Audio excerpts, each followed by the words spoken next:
Good to be back in the studio again after about 2 months off. Of course, nobody would have known that we took about 2 months off because from the listener's perspective, we're right on schedule. Welcome back to Vaguely Scientific.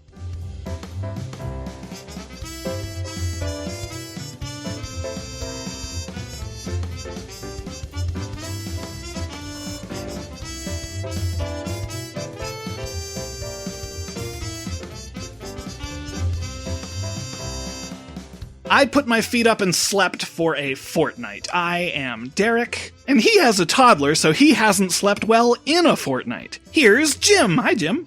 I'm sleepy. Yay!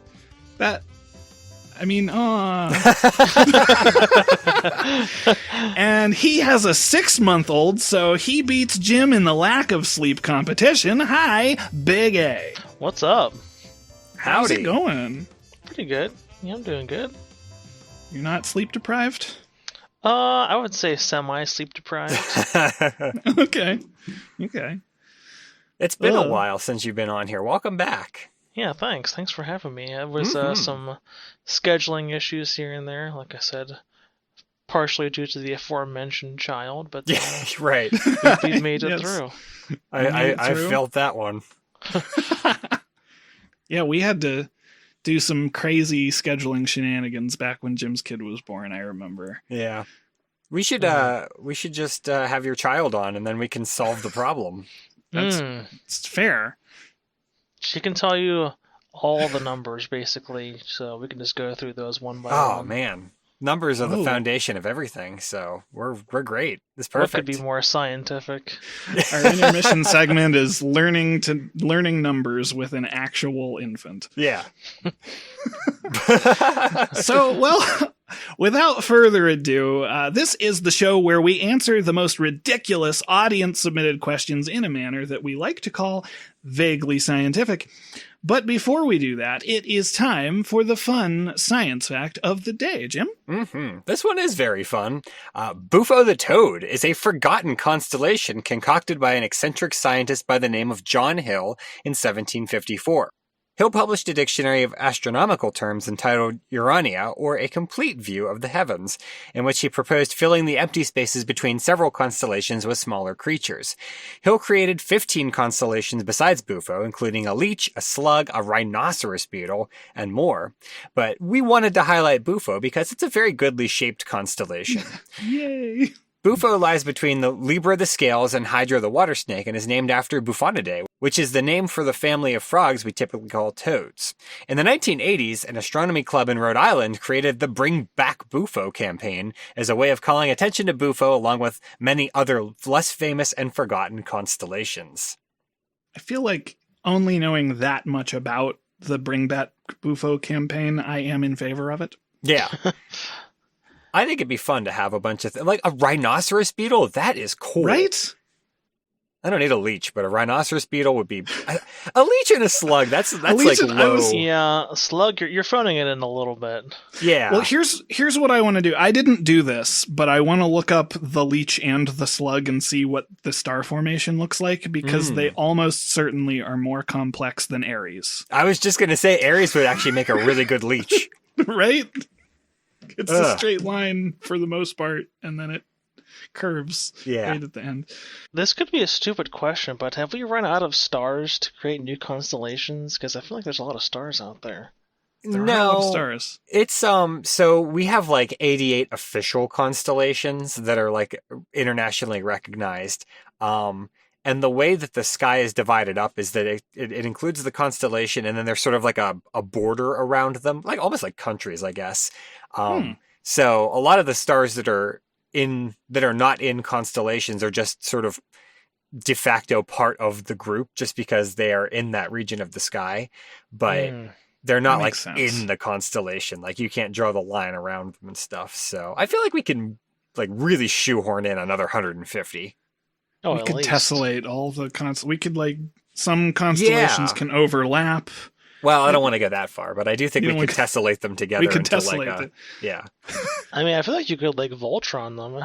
Yeah, that's even better. I like that. They have to be close to each other, but you have Libra and Hydra are combining together. And then if you combine the whole sky, you get Gurren Lagann. Yeah. And that's how that show happened. Yeah, that's how the show ended, sort of. That's how the show ended. Okay. Well, this has the potential to go on for a very ridiculous amount of time, so I think I'm going to cut it off here.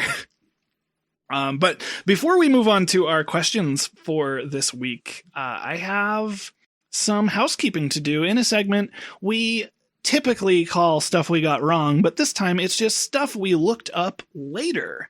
In episode 136, Chicken Tastes Like Everything, we talked about eating different animals, and I mentioned that I hadn't tried ostrich meat before. I believe Joe suggested trying ostrich meat. And back in December, one of our loyal listeners had actually sent me some ostrich, and I got to cook it up and give it a taste, and so I'm going to give you my review of it. I would describe it as less gamey than venison, but not at all like poultry. In fact, it tasted very similar to beef. And the cooking instructions that came with it said to cook it the same way you might cook like a steak. Except that when we opened it up, my brother said he thought it smelled, the smell reminded him of beets. So we actually cooked it up with some cumin and paprika, which are seasonings that go well with beets. And I would say if you like red meat, I would recommend giving it a try. I definitely would eat it again, but I also have to say that it's not something I absolutely need to go out and get more of. So that's my review of ostrich meat. Huh. Interesting. That's fair. Yeah. I'm kind of curious, but I'm also kind of like, I'm good. So I think it's worth trying, but I it's not sensational. It'll change your life. Sort of stuff. You're not going to go out and like buy a pallet of it at Costco. You probably not, unless it's a really good price. Like if it's better than beef. I mean, yeah, it like tastes similar enough. Fair. I wonder what kind of different seasonings you could put on it to like. I don't know. I'm curious now, but I'm also not curious enough to go out of my way to do it. I've been eating more liver lately. That's my latest kick. I like liver. Yeah. I just discovered that it's really good for you. So I feel like at some point, I don't know when exactly, I feel like it was during sitcoms in the 60s, every little kid hated liver, so then everyone started hating liver. But it's not that bad. It's not good for you if you have gout. Or it's not. It's one of the things that you shouldn't eat a lot of if you have gout. Oh, that's interesting. But I like the taste of it. So, So with that out of the way, you guys ready to talk about the first question for this week? Yeah, let's do it. Let's do it. Woo! So question 1 this week: what would happen if the internet just stopped? And I want to bring this up because in episode 23 of this show called All Hail Our Computer Overlords, which came out in July of 2019. I went back and listened to it. That's way back in the archives. Do not know what you're going to say because I don't remember this You episode. don't remember this? Well, the question in that one, we talked about something that was very similar. Yeah. The question was, what if Google was just gone?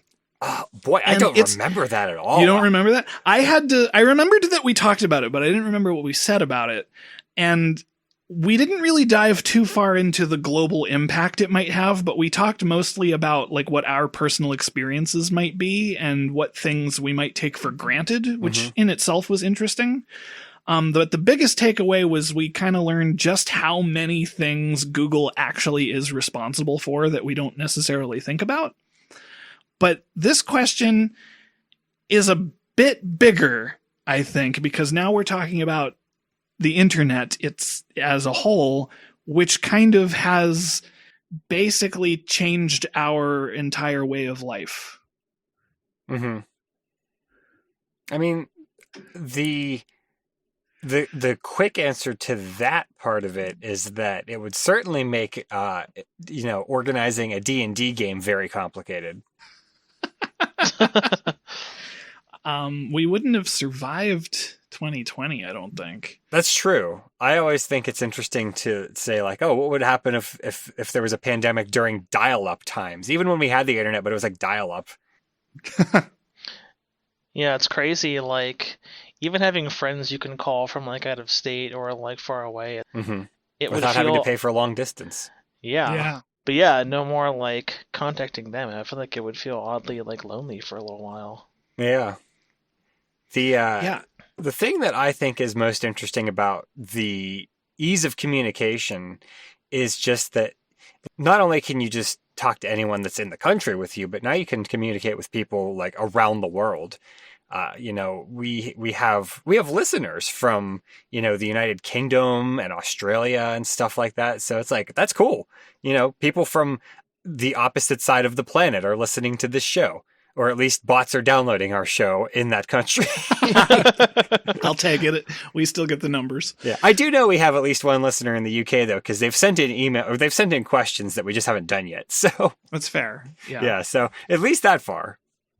I'm going to say it's very easy to look at this from the small scale kind of just, it would be an inconvenience. And I almost feel like we could go back to the world before the invention of the internet and say that it was like that, but that it also kind of all depends on why does the internet stop working? Because we're pretty, our whole society now is pretty dependent on the internet. So it would be a learning curve for sure. But also, one thing I thought maybe we would do is we'd just try to rebuild the internet. But like, if the reason it stopped working was just it wasn't possible anymore, that would change that answer. Yeah. Here's sort of the not fun answer. I mean, it's fun. Okay. I hope because I'm hoping it doesn't happen ever. We get like a bad solar flare or something. It could break bad like this. But the not fun answer is it would be an unparalleled catastrophe. Because I mean, it could. Because the thing is that a lot of our utilities are not like on the internet, but a lot of our utilities are networked together to increase their effectiveness, to fix problems more readily. A lot of the electrical grid in the United States, at least, is like you can't just log on to the internet and be like, there's the electrical grid. But it's like the grid itself is a network and it is designed to communicate with itself so that outages are addressed and so that it can divert power to places that are like if you have a heavy load that's being drawn off of the grid, you can divert power away from areas that have less of a draw and over to the places that have more draw and stuff like that. And if that went away, then electricity would go away. And if electricity goes away, then all of your other utilities go away because, you can't get gasoline pumped out of the gas station without electricity. You can't pump water out of the ground without electricity. It would be a disaster that it'd be unparalleled in the history of the human race, I think, except for mass extinction events that might have happened tens of thousands of years ago. I mean, with that logic, it would at least take us back to a very primitive technology. Like we would have to. I just finished watching all of The Walking Dead, and one of the interesting things about the later seasons to me, like the seasons that everybody stopped watching because Rick was out of the show, but they did this thing where they finally ran out of gasoline, and they ran out of ammunition. So people were building bows and arrows and using swords and stuff. And they had researched blacksmithing, and they were using horses and breeding horses. And they did a cool thing where the cars were drawn by horses, which was I don't know. I thought it was kind of a cool world building idea. And that's kind of a lot of people I don't think would survive for a while, because we would have to re-engineer a lot of technology. Yeah. Yeah, going to your point, I think the way I took the question was, for whatever reason, the internet is off, and we'll just say at least cannot be restarted for like a while, maybe like a few years. Mm-hmm. But I've heard lots of people talk about, and this kind of ties into it, but AI recently, there are a lot of benefits, and obviously the internet brings us a lot of convenience, but there's definitely a point where you can kind of become over convenienced to the point where we, like, our modern society is so hyper specialized in terms of what people do that Yeah. when you lose a major tool like that, I feel like we like don't know how to do a lot of things. Yeah. And like let alone like, you know, technology like driving a car or like things like that. Even like some basic things we definitely take for granted. Being able to like look up any kind of information or Right? like yeah. You have an encyclopedia, a magic encyclopedia in your pocket all the time. Yeah. Right? Hey, can I share a hot take on that point, actually? Sure.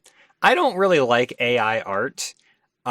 Sure. Because I think that it is automating something that is supposed to be fun. And I don't agree with that. Like, I think that if we're going to automate things, they should be crappy things that you don't want to do.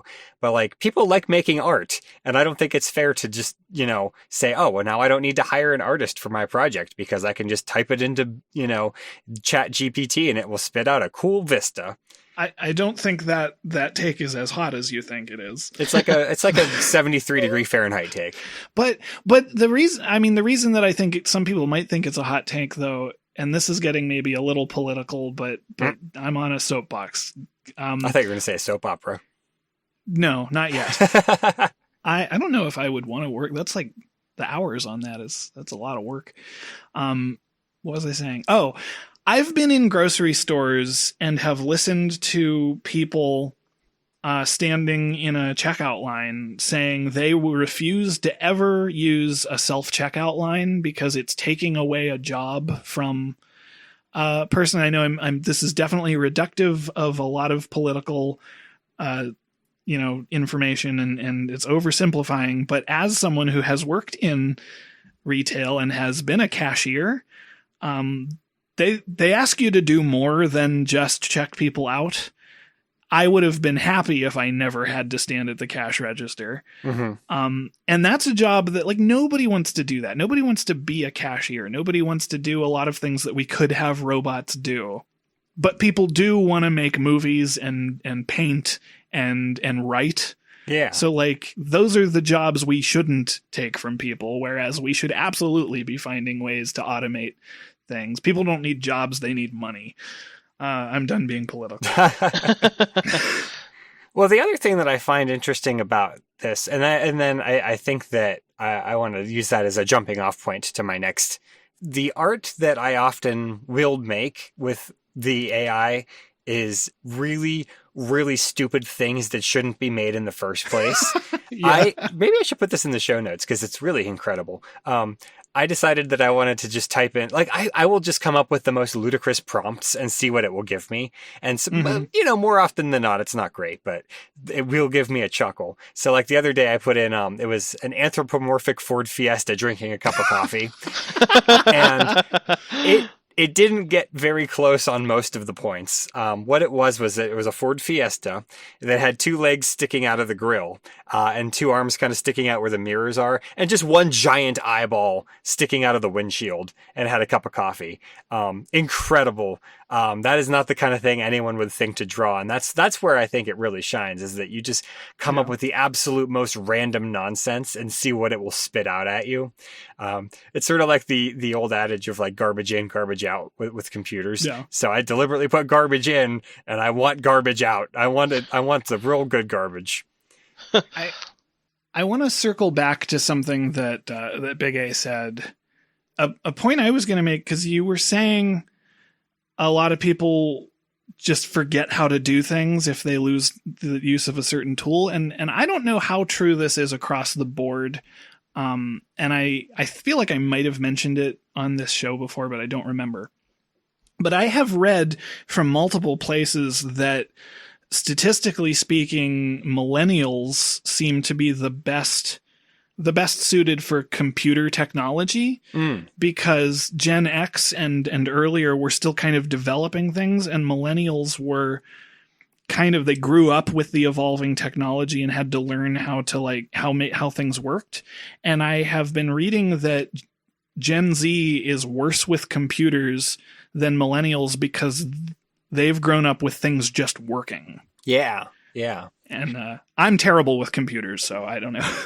The other side of that I've often heard is that they also were, because they grew up with just a saturation of technology, they're sort of expected that it's like, oh, they know how it works. They grew up with it. And it's like, that's not really how things are. Like, you can't just expect them to know, how to do something in a DOS prompt just because they grew up using Windows 10. So there's that aspect of it too. I think that it's, we expect Gen Z to know a lot about computers because they had them, but that's not how any, you don't grow up knowing how to drive just because you've ridden in a car a lot. You know what I'm saying?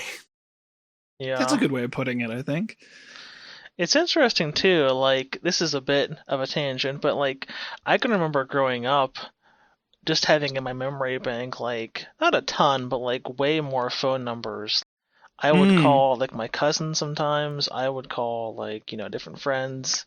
Nowadays, I think the only two phone numbers I could remember are my parents' home phone number and my wife's phone number. Mm-hmm. And I don't think I could remember anything else. Like, I think that's another big thing. I could never call anyone ever again if the internet went away.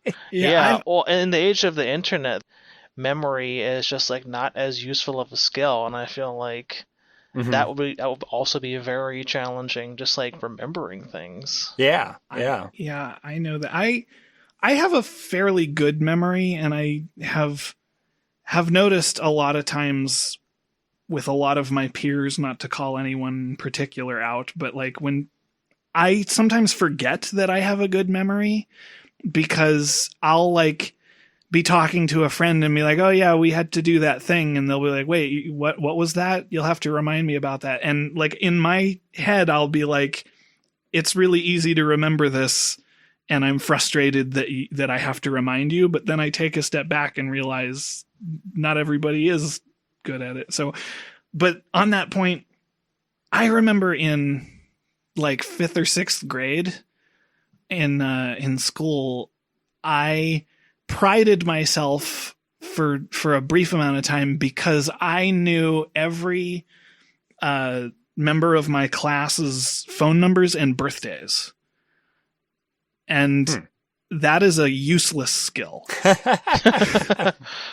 I don't anymore, but like at the time I was like, I remember, like, it's just, Yeah, it's really interesting, the things that I don't know anymore, like phone numbers, birthdays. Like I rely on, Facebook to tell me whose birthday it is, if there is a birthday. And so if that went away, I'd be like, uh-oh, I just buy everyone gifts on January 1st and cross my fingers. I just take the tactic of making sure I tell everybody I know. It's my birthday is on Friday. Everybody, just so everybody remembers my birthday's on Friday. Mm-hmm. And we never forget. And you never forget. I don't let you. Internet would have to be replaced by elephants so that we didn't forget things. We need a system of pachyderms. Yeah.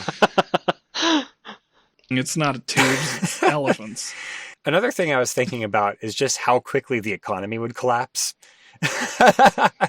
Yeah, I was wondering when we were going to get to that. Yeah, because I mean, like, the amount of shopping that I do in a physical store might be zero. I buy groceries in a physical store. Okay, so you don't have to though anymore. That's true. I don't have to, but that's a luxury that I'm not willing to pay for. It's very expensive to get groceries like delivered, or even just like put in your trunk is pricey. But you go on Amazon, it's like, oh, I need a surge protector, and it's delivered to your house. The amount of money that business, and not even Amazon, just like Walmart and Target, like physical stores, also the amount of money that they make online is just outstanding compared to the physical store presence. they would not make any of that money. Even if you just removed the part of the internet that was e-commerce, it would just destroy all of these companies like overnight. Well, yeah, I mean, even in order to compete with Amazon alone, like Walmart and Target and various other retailers are pushing to make their deliveries more efficient. Yeah. Yeah. Well, it's not even like online commerce only. I mean, even in the short term in this scenario, I mean, I would say, at least 95% plus transactions in a physical store still go through the internet, even with point of sale systems, and like none of those would work either. Yeah. Yeah. I mean, people don't carry cash anymore. Yeah. It's just all credit cards. Yeah. I was just going to say, one time I went to a little diner in West Virginia and their credit card system was down and we had to like wait because we had to pay our check and neither one of us had cash. So we were just kind of stuck there for like 20 extra minutes, which I mean, not a huge deal. I certainly didn't mind it, but it's funny to think about that. You don't realize how much of a factor that would even be. That's wild.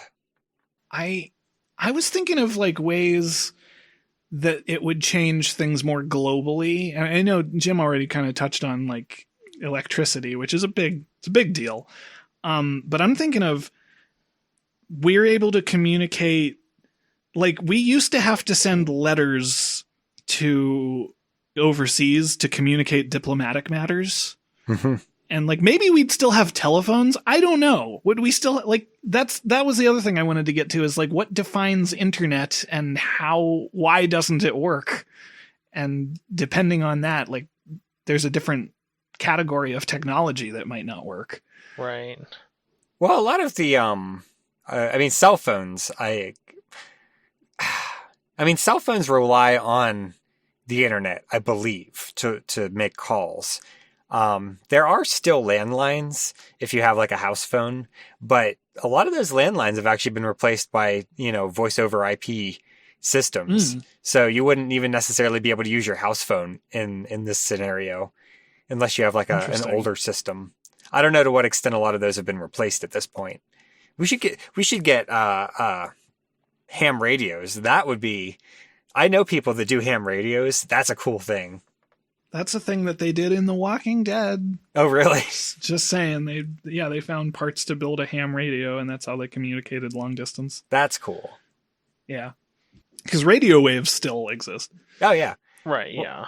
One of my coworkers, their husband would do ham radio stuff, and she would always tell me, like, they have like their own call signs, even though it's like a civilian band, they have to have their own call signs and everything, and that's cool. I think it's really neat. Mm-hmm. Let's not burn down the internet to get that to happen. I'm just saying that we should all go out and get ham licenses. That is a point that I forgot to write down, but I did want to say, when I went back and listened to the episode 23, Jim says, I've been advocating for a long time that we should burn down the internet. Well, I mean, to be fair, I have been. You're right. But no one's going to take me seriously, and don't start now. Don't start now. Yeah. Just because I want to, it doesn't mean we should. It's very Jurassic Park. Doesn't even mean Jim should. It would be bad for him, too. You could do like a controlled burn where you destroy like the worst parts of the internet and keep up like the, Wikipedias of the world. Nobody ever go after Internet Archive. They deserve to be protected like a swaddling baby. Yeah. I feel like, I don't know, there would be some, maybe this is also slightly political, but I feel like there would also be some silver linings, though, because I feel like, I know for speaking for myself, like I feel like we definitely are too online these days. Mm-hmm. Oh, yeah. We subject ourselves to like so much over media, and yeah, there is just like, I feel like a lot of content out there is like so transient, and you listen to these things, and even just like all these podcasts floating out there, and like they just like drone on and on about like the dumbest topics, and it's just like, what are you trying to say? What a waste of time it is listening to. You're getting too meta. You're getting too meta here. No, but that's a good point. I mean, avoiding sharing any actual political affiliation, the way the internet works and our relationship with the internet makes it very easy for people to have the news tailored to fit their opinion. Mm-hmm. And if you had to go out and interact with the world more, that would be harder to do and probably good. Well, and it's not even just that, but it's also like the way that specifically social media has been designed is that everything is condensed down to, 1 or 2 sentences, regardless of, what platform. It's always like, there's the headline and that's all you're going to get because you're not going to click on that headline and read the article. So like it's trying to sell you something. Yeah, exactly. So it's like the tiniest little chunks of news. And then it's very easy to just misconstrue everything in the article. Like, the one that I saw was like, there was an anomaly in the Peregrine lander that was going to the moon. And the way that the article was written, the article itself was fine. Like it had all the information that was relevant to the whole thing. But the way the headline was written, I can't remember what it was, but it made it sound like it was sabotaged somehow. And everyone's like, someone sabotaged the moon lander. And then like another article was like, maybe it was aliens. And it's like, no, it's just, it developed an anomaly. The fuel thing ruptured. It's not a conspiracy. It's a spacecraft break. This is a very trivial example of a similar thing, but I read a headline yesterday, I think, that said Roseanne character returning to the Connors. I don't know if anybody... I don't watch this show, but I never watched Roseanne I when don't I have was cable, a kid either. But apparently Roseanne was removed from her show several years ago, and they've continued it as the Connors, and they killed off Roseanne's character, like publicly, or like officially, like the character died. Right. And this headline read, Roseanne character returns to the Connors. And I saw a bunch of comments saying, how are they going to, like, mostly they said the show's been terrible without her, but they're like, but she died. How are they going to explain that? And I just out of curiosity, I clicked on it, and it didn't say Roseanne's character. It's just a former character on the show was coming back. It was a completely different character. So it said Roseanne character, and everyone was like, oh, the character of Roseanne. No, it's a character from the show. Yep. And it's the first line of the article cleared that all up, but actually, clearly as a nobody... point of order, I'd never watched Roseanne, but I feel like I've heard this. Didn't John Goodman's character die at the end of the original series? Yeah, this is a rant. I also didn't really watch the show. I wasn't a big fan of it, but like I knew a lot of people that did like it, and I didn't have cable when I was a kid, so it was just on network TV. But yeah, the last episode ends with him having a heart attack and dying, and the idea is Roseanne's character is a writer, and she was writing the story of her family or something. And I remember when they brought the show back and John Goodman's character was announced to be on it, and everybody was like, but didn't he die? And I watched an interview that John Goodman gave on some late night talk show, and he said, you just have to watch the pilot episode because the way that we bring Dan's character back is so genius. And I was like, okay, I'm going to check it out. So I actually checked it out, and it was just... It opens with Roseanne and John Goodman in bed. And John Goodman's like, everybody thought I was dead because of the way you wrote that story. And she was like, yeah, people read what they want, believe what they want to, or something like that. And I was like, that wasn't genius. That was just, you just said that it was, I don't know. It was just like, the ending of Newhart. It was like, it wasn't like it was a bad way to do it, but it was the way they talked about it made it seem like it was really this talked impossible. It up, huh? Yeah. As they just hand waved it away. Yeah, I think that, if we could fix that side of the internet, if we could leave the infrastructure and the e-commerce and the reference materials like Wikipedia and the Internet Archive, like we could leave all those things intact and just chop social media out and like excise that whole side of the internet. That'd be a step in the right direction. I think you're onto something, Jim.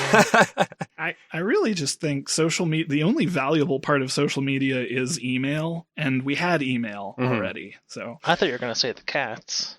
Oh, I do love well, you the could cats. find those you could, yeah. But Derek's got a cat. I could go to his house. So you're saying invest in pet shops now. That's like where to go before the internet. Invest in pet shops. Yeah. Invest heavily in pet shops and then destroy social media. Oh, the last thing I wanted to mention is that if we stepped the internet down gradually, I think that it wouldn't be catastrophic. And you mentioned this earlier, but like if we had the course of like a year or 5 years to prepare, then we might be okay. And also we might just circumvent whatever's going on with the internet. Like if we knew 5 years in advance, the internet's going to break in 2029 and we could just be like, well, we'll just make a new internet that is not running on those same servers and that internet can break no problem. What's the thing? We do that sometimes on this show where we ship of Theseus the internet. What's the thing that Captain Kirk did to that test? Like Kobayashi. Cheat? The cheat, yeah. Well, I remember the one question we talked about was like, I know what you mean, the Kobayashi Maru. The Kobayashi Maru, yeah. And if we were stuck on the moon or something and we could only have like 10 items and we were all like we could just have a spaceship. Yeah. And we get off the moon. Like that, we do that sometimes. And I think if we know what causes the internet, like what happens if the internet stopped, we build the internet. Yeah. That's the answer. I think actually Big A said that earlier. It's like, we'll just rebuild the internet. So he's right there with the program. Right, Big A? I don't think I said that for sure. We'll play it back and listen to the recording. I don't remember who said it. All right. Well, fortunately, the internet hasn't stopped working, so you can still listen to the second question this week. Right? Okay. I don't know. It sounds like we're droning on and on about this. We might not have a lot of time to talk about this one. But question 2 this week. Could we and should we create artificial islands and continents in the ocean? And turns out the answer to the first part of that, could we, is yes, we can. Yeah. I didn't actually know this, and it feels like I should have. I've heard about it here and there. There's actually one, I forget where it is. I want to say, I think it's the United Arab Emirates that is... That sounds right. I was just looking that up earlier. It's shaped like a palm tree, which is really cool. Yeah. I thought it was a horseshoe crab when I first saw it. That would be much better. I would prefer that. Yeah, they have 2 of them there. And then, they're real close together. Oh, that's cool. And then there's another one that is supposed to look like a world map, although it is definitely much more crude.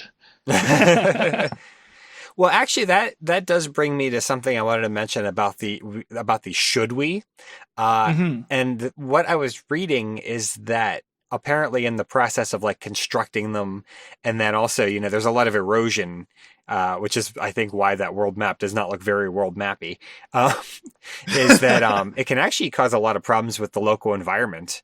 If there's any coral reefs nearby or like, shallow ocean fishing and stuff like that, because the like particles that get suspended in the water will actually kill off a lot of the plant life because it blocks the sunlight. And so it'll cause problems if you build them, if you're not really, really careful.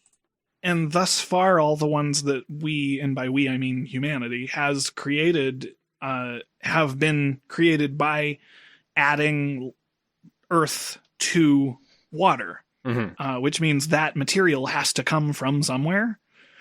So it damages ecosystems when we take dirt and sand away and then we build them on top of other places. So one thing I thought, and that's something that's really hard to get around because you need the material somewhere. Even if you were to take the material from, hypothetically speaking, like the moon, still introducing a foreign substance is still going to damage the ecosystem of wherever you're putting it. Yeah. You probably don't want to do that with moon rocks anyway, because it's that would be very expensive. And I mean, well, yeah, but like, so even if you are taking. But it would be the so material. exotic, though, is the thing. You You know, could live on Moon Island. yeah, Moon Island. It would be crescent shaped. Ooh, Why is this a Now bad I'm- idea again? I don't know. That might be where our new VS Lab space is. I don't know. Oh, there we go. Something new to the canon. Now my brain is wondering. I don't know. I mean, obviously this would not be very feasible, but if you just like use like a giant like saw and just chopped a mountain like out of a random mountain range and just chucked it into the ocean like tip side down, could you just like quick build a continent? Could you I mean, if you- Theoretically, if you could lift it, you know, you can yeah, just set it. You'd have to have more than one helicopter, but that's the main problem. Is like is you need more than one helicopter. Yeah, in theory, it would be just moving land from one place to another, but the problem is we don't have the technology to do this.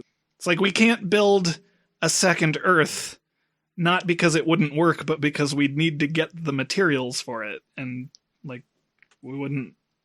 You can't. Yeah. I don't know. You could cut the Earth in half, I guess, and build 2 half-Earths. True. You could. I mean, you could also cut the Earth in half and then like rotate each half 90 degrees and then stick them back together, so you have like a really fun wrong an and correct. hourglass. Yeah, Hourglass Earth. yeah. It would be very bad, and that wouldn't stay together. So I was reading. I couldn't find a lot of examples. The one that you mentioned that looks like the palm tree is the main example I could find, and that is primarily housing and like luxury condominiums, I think. But I was reading that they've apparently made artificial structures. Like we've made artificial land masses for the purposes of farming since like, you know, Time 1700 immemorial. BC, etc. Yeah. But I was reading that we apparently use them for things like housing, but also farming and building airports and military bases. Yeah, I saw the airport one. And one that was also listed was plant and animal sanctuaries, which is interesting to me because the whole thing being controversial that it damages ecosystems, like if you're really, really careful, theoretically they could make it so that it preserves something, but I feel like you're still kind of trading something. Yeah, that. you'd be trading one ecosystem for the other. Yeah. So then it's kind of like it cancels out. So what's the point? Yeah.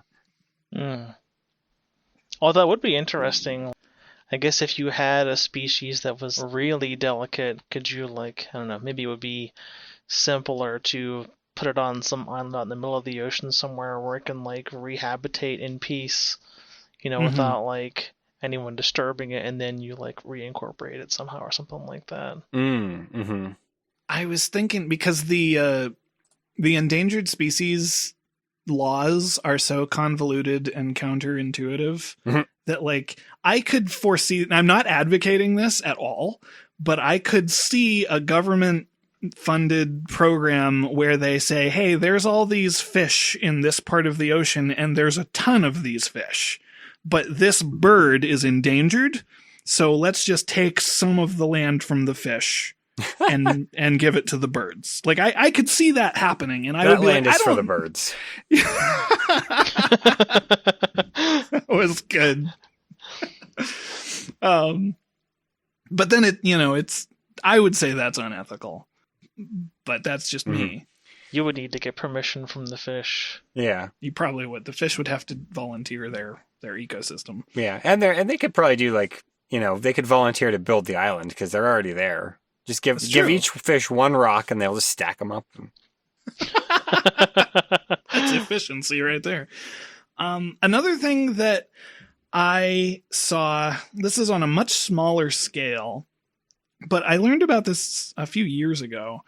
There was a guy named Rickert Soa or Rishi Soa, I don't know how to pronounce his name, who created something called Spiral Island off the coast of Cancun in 1998.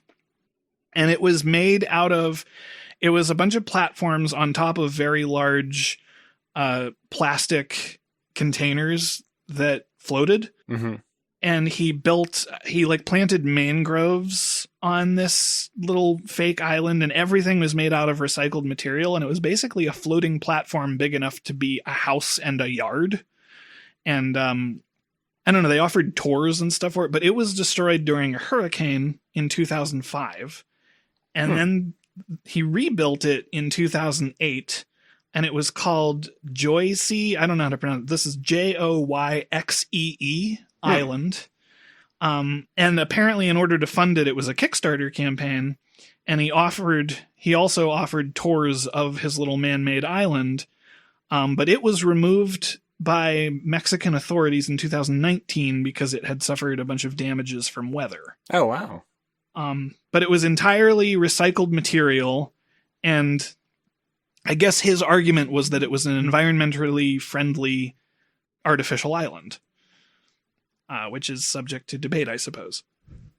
That's interesting. That's something that I did see here and there. Actually, this isn't about artificial islands necessarily, but I know that, a lot of like oceanfront like barrier islands around places like North Carolina and the Gulf states, they get damaged during hurricanes. And so if you were to build something like these artificial islands, and they're not very big and they're not very structurally like sound necessarily, you'd probably want to do it in a place where you're not going to get like frequent bad weather or like frequent large waves or anything like that.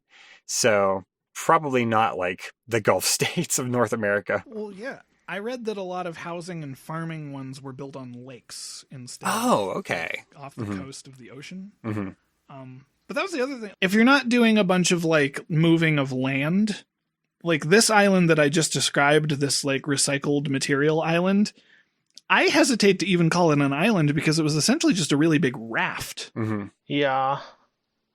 Yeah, I don't know if you've ever read anything on it, but there is, at least there was for a while, a movement of people in the, quote, seasteading movement where basically they're trying to, I guess in their mind, try and build either like colonies or different things out to sea, but even those, they're almost more like stationary cruise ships at that point. They're not really islands per se, but I guess it's a similar idea of like trying to build an ecosystem, not necessarily just like a traveling vessel that just for vacation purposes. Mm-hmm. I think that's what differentiates it from it being just literally a raft, is that he had like dirt on it, like he could grow plants on it. Yeah, but, yeah. That's you'd still have to, at that point, you'd have to renew the soil probably. Oh, true. Yeah, for long term. Mm-hmm. Or you would need like livestock on there. Oh, yeah. Fair. Yeah, it couldn't be a self-sustaining colony or anything. Right. Right. Now, there was a second half to this question, and it's building artificial continents. Ooh, yeah. And we can't do that at our current technology level. And really, there's on Earth, there's just not enough material to do that. Like, if we had a way to take, like, all of Greenland and New Zealand and maybe a couple of the other larger islands in the world, we could maybe jam them together. But that's not really a continent. That's just it's like continents are also like defined by plate boundaries and stuff like that. So but should we do that? No. Well, there is one way we could probably do it, but it would have dire consequences for one particular person.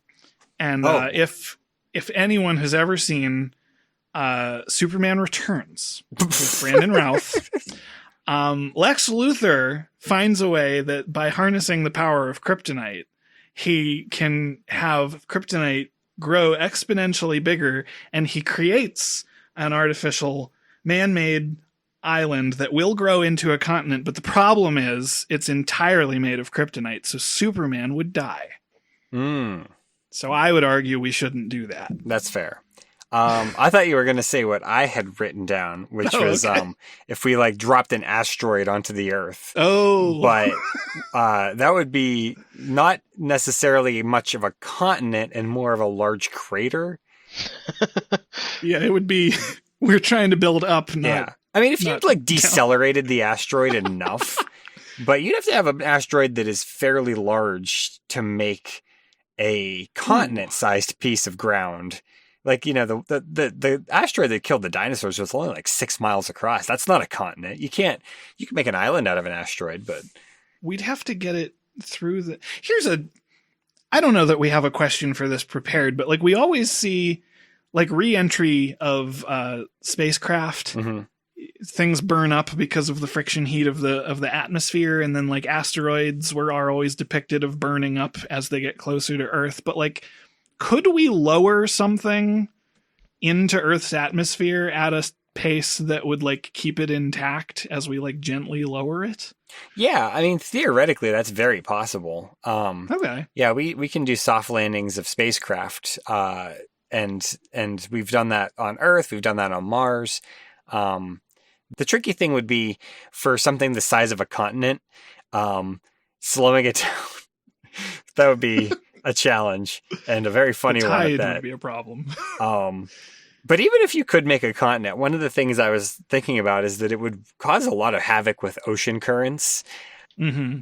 Because like the ocean currents, they do a lot of really unique things that affect the world. Like, you know, the Gulf Stream keeps Europe warmer than it would be otherwise, because it's bringing warm water up from, you know, the Gulf of Mexico up to Europe. And so if you plopped a continent down in the middle of the Atlantic Ocean, it might disrupt the Gulf Stream, and then Europe gets, you know, many, many degrees cooler. Or if you plopped a continent down off the coast of South America and completely disrupted the El Nino and La Nina cycles, then who knows what that would do. I don't even know what that would do. So if you've ever played with terraforming in cities' skylines, you'd know that making little adjustments to the land makes the water go crazy. Yeah. So there's that. But you can't make an omelet without breaking a few eggs, is what I say. That's true. We can't make a giant continent without destroying a significant portion of the planet. Yeah. And what is the planet if not an egg that has nothing in it? Not like that. I'm not going to say it. If you break open an egg, you know, you have the crust of the egg, and you have like the gooey mantle that is the white, and then you have a core, and that's how planets are. Careful, the Doctor Who writers. I know. I was hire you, Jim. trying really hard to skirt around that. I just went off on Justin about that a couple weeks ago. Well, a couple months ago, technically, but yeah. Listeners, let us know this week, should we build artificial continents created by Douglas Adams? Why? I don't know. But if you have any thoughts on that or anything else we've talked about, you can email us at feedback@vaguelyscientific.com. You can also comment on our blog, or you can like us on Facebook, or you can do the tweeting at vaguelysci. If that's still a thing, I don't know. I don't know the internet. Where can they send their carrier pigeons to? I don't want to give my address at the moment. P.O. Box. we need to a get a carrier P.O. pigeon box. P.O. box. Yeah, we sure do.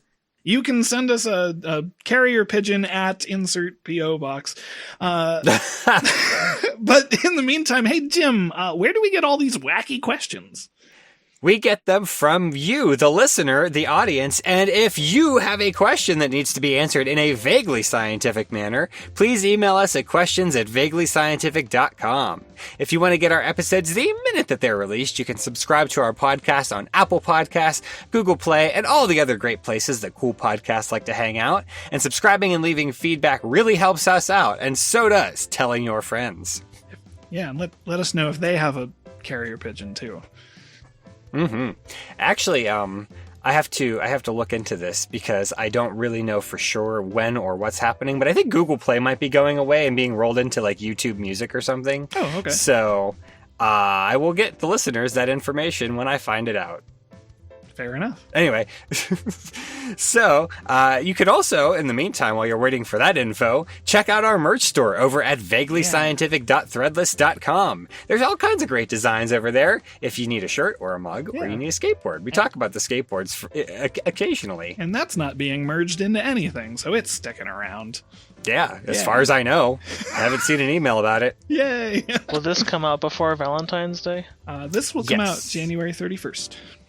Oh, you could get your loved one a nice Valentine's Day gift. That's could. true. You could get them that. something that says octopi are from space, because what is more loving than an octopi? An octopus. A multiple octopi. A multiple octopi. A singular, multiple pluralism. I don't know. All the better to love you with multiple octopi. They give good hugs. I don't know. Thanks to Big A for being our guest this week. It's good to have you Thanks back. for having me. It was fun. Mm-hmm. Yeah. For Vaguely Scientific, I am Derek. I'm Jim. I'm Big A. And we will, hopefully you'll hear us next time, provided the internet is still here. Toodaloo, everyone.